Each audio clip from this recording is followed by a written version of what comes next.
Occasion ఏదైనా location ఎక్కడైనా తెలుగువారి వేడుక అంటే ఆలివ్ మిఠాయి ఉండాల్సిందే. మిఠాయి అంటే ఆలివ్. ఇండో పాకిస్తాన్ యుద్ధ ఉద్రిక్తతలు తిరుమల శ్రీ వెంకటేశ్వర స్వామిని కూడా తాకాయి.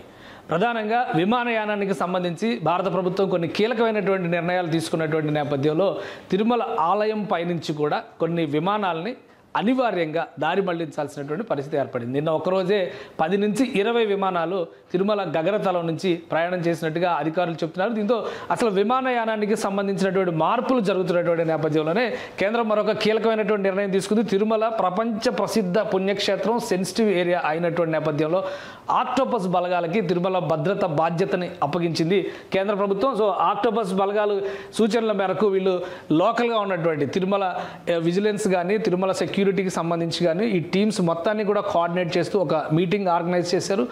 మొత్తం టోటల్ కింద అలిపిరి నుంచి పైన టెంపుల్ వరకు ఉండేటువంటి అంశం అన్నిటినీ కూడా ఆక్టోపస్ పరిధిలోకి తీసుకున్నారు. ప్రతి అంశాన్ని కూడా నిశితంగా పరిశీలించిన తర్వాతే ఏదైనా కానీ అక్కడ జరిగేటువంటి యాక్టివిటీ వాళ్ళ దృష్టికి వెళ్ళిన తర్వాతనే ముందుకు సాగేటువంటి అవకాశం కనిపిస్తుంది. అలానే టెంపుల్ ఆలయానికి సంబంధించినటువంటి కీలక భద్రత బాధ్యతను కూడా ఇప్పుడు ఆక్టోపస్ తీసుకుంది. మరోవైపు గగనతలం నుంచి విమానాలు వెళ్ళడాన్ని చూసి ఆందోళన చెందినటువంటి భక్తులందరికీ కూడా కొంత అవేర్నెస్ ప్రోగ్రామ్స్ను కూడా తిరుమల క్షేత్రంలో నిర్వహిస్తున్నారు.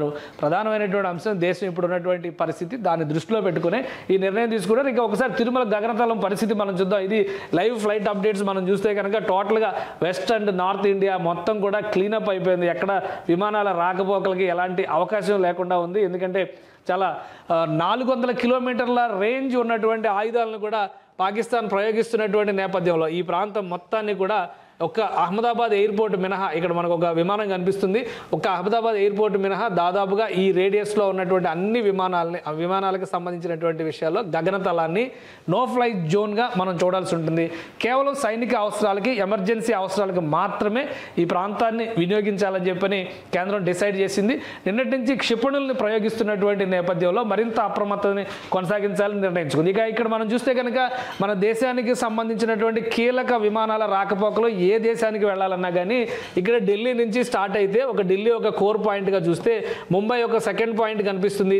ఆ తర్వాత దక్షిణాదిలో హైదరాబాద్, బెంగళూరు ఇవి మాత్రమే ముఖ్యమైనటువంటి ప్రదేశాలు. ఆ తర్వాత చెన్నై, అంటే ఇటువైపు వెళ్ళేటువంటి ఏషియా పసిఫిక్ కంట్రీస్కి వెళ్ళేటువంటి విమానాలన్నిటికీ కూడా చెన్నై, ఇటువైపు కలకత్తా ఇవి మాత్రమే కీలక స్థావరాలుగా ఉన్నాయి. ఇక పశ్చిమ దేశాలకు వెళ్ళేటువంటి విమానాలన్నీ కూడా ఢిల్లీ తర్వాత ఢిల్లీ నుంచి రాకపోకలు జరిగేటువంటి క్రమంలో కూడా ఇటు ముంబై కానీ హైదరాబాద్ కానీ ఇలా వచ్చి మాత్రమే కొనసాగిస్తున్నాయి. సో అందుకని ఎయిర్ స్పేస్లో ఉన్నటువంటి సంక్లిష్టతని దృష్టిలో పెట్టుకొని కేంద్ర ప్రభుత్వం ఒక కీలకమైన నిర్ణయం తీసుకుంది. శ్రీవారి ఆలయం పైనుంచి మాత్రం విమానాలు వెళ్ళే అవకాశం ఉంటుంది, కానీ గగనతలాన్ని మాత్రమే ఉపయోగిస్తారు. దానిపైన ఒక క్లారిటీ కూడా అధికారులు ఇచ్చారు. ఎందుకంటే ఇది సెంటిమెంట్కి సంబంధించినటువంటి అంశం కాబట్టి తిరుమలకి సంబంధించి రాకపోకలు సాగించేటువంటి క్రమంలో ఇది తిరుమల కొండలకి సంబంధించిన ప్రదేశం. ఇక్కడ కూడా రిస్ట్రిక్టెడ్ ఏరియాగా ఇప్పటికీ ఉంది, కానీ అత్యవసరమైన కీలకమైనటువంటి మార్గాలకు సంబంధించినటువంటి విమానాలు మాత్రమే ఆ దిశగా మళ్ళిస్తున్నట్టుగా చెప్పారు. ఇప్పుడు ఈ క్షణంలో అయితే తిరుమల నుంచి వెళుతున్నటువంటి విమానాలు ఏవి కనిపించట్లేదు, అన్ని కూడా రెగ్యులర్ రూట్స్లో, అంటే చెన్నై నుంచి బెంగళూరుకి వెళ్ళేటువంటి విమానాలు కనిపిస్తున్నాయి. ఇక్కడ ఈ రూట్స్ మనం అబ్జర్వ్ చేసి చూస్తే కూడా చాలా క్లియర్గా కనిపిస్తుంది. ఇది ఈ విమానాల రాకపోకలకు ఎలాంటి అభ్యంతరాలు ఉండవు. ఇది కౌలాలంపూర్, ఇస్తాంబుల్ వెళ్ళేటువంటి విమానం. ఇప్పుడు ఇది బహుశా ఇటు బెంగళూరు వైపు వచ్చి బెంగళూరు నుంచి వెళ్ళడానికి అవకాశం ఉండొచ్చు, లేదా హైదరాబాద్ రీచ్ అయ్యి హైదరాబాద్ నుంచి వెళ్ళడానికి అవకాశం ఉండొచ్చు.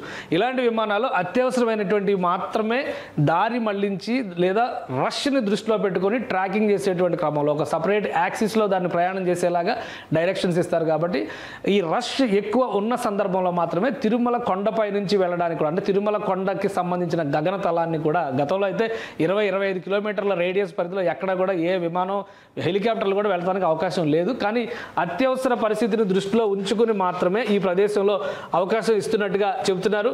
నిన్న మధ్యాహ్నం సాయంత్రానికి 10 విమానాలు వెళ్ళి సాయంత్రం తర్వాత మరొక 5-6 విమానాలు వెళ్ళినట్టుగా ఒక సమాచారం ఉంది. అంటే ఈ రోజు ఉన్న పరిస్థితులను బట్టి ఇప్పుడు ఒకవేళ ఫుల్ ఫ్లెడ్జ్డ్ వార్ అనేది కనుక ఇండియా వర్సెస్ పాకిస్తాన్ జరిగితే అప్పుడు పరిస్థితులు ఎలా ఉంటాయో ఎవరూ చెప్పలేరు. కాబట్టి సెంటిమెంట్స్ని గౌరవిస్తూనే తిరుమల పైన ఉన్నటువంటి గగనతలాన్ని ఉపయోగించేందుకు భారత ప్రభుత్వం కొంతవరకు సడలించినటువంటి అనుమతులు ఇచ్చింది. అంతవరకు మాత్రమే ఈ విమానాల రాకపోకలు ఉంటాయి. సో మిగతా విషయాల్లో చూసినప్పుడు తిరుమల పైన ఉన్నటువంటి భద్రత విషయంలో మాత్రం మరింత కట్టుదిట్టమైనటువంటి చర్యలు తీసుకోవాలని చెప్పి నిర్ణయించింది. ఆక్టోపస్ బృందాలను ప్రత్యేకంగా ఇక్కడికి పంపించారు. కేంద్ర బలగాలు కూడా దీన్ని సమన్వయం చేస్తున్నాయి. రాష్ట్రానికి సంబంధించినటువంటి ఆక్టోపస్ బృందాలు అలాగే కేంద్ర బలగాలు స్థానికంగా ఉన్నటువంటి తిరుమల విజిలెన్స్ టీంలన్నీ కూడా ఇందులో మమేకమై పనిచేసేటువంటి అవకాశం ఉంటుంది. సెన్సిటివ్ ఏరియాస్ అన్నింటినీ కూడా చాలా సీరియస్గా తీసుకుంది ప్రభుత్వం. అలానే ప్రసిద్ధమైనటువంటి పుణ్యక్షేత్రాలు, ఈరోజు జమ్మూలో కూడా ఒక శివాలయం పైన అటాక్ జరిగింది కాబట్టి హిందూ ఆలయాలకు సంబంధించినటువంటి పవిత్రత విషయంలో కూడా అత్యంత అప్రమత్తంగా ఉండాలని కేంద్ర ప్రభుత్వం రాష్ట్రాలన్నిటికీ కూడా మార్గదర్శకాలని విడుదల చేసింది. తిరుమల ప్రపంచ ప్రఖ్యాత క్షేత్రం కాబట్టి దీనిపైన ప్రత్యేక శ్రద్ధ చూపించాల్సిందిగా కూడా ఆదేశాలు వచ్చినాయి. ఈ క్రమంలో ఆంధ్రప్రదేశ్లో ఉన్నటువంటి కూటమి ప్రభుత్వం కొన్ని ప్రత్యేక చర్యలు తీసుకుంది. ఆక్టోపస్ బలగాలతో పాటు స్థానిక యంత్రాంగాన్ని కూడా వారి సేవలను కూడా వినియోగించుకుంటున్నారు.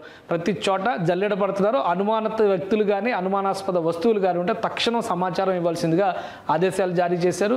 తిరుమల కొండపైన కూడా దీనికి సంబంధించి ఎప్పటికప్పుడు అవగాహన కల్పించేటువంటి కార్యక్రమాలు నిర్వహిస్తున్నారు. సుమన్ టీవీలో మీ పర్సనల్ అండ్ బిజినెస్ ప్రమోషన్స్ కోసం కింది నెంబర్కి కాంటాక్ట్ చేయండి.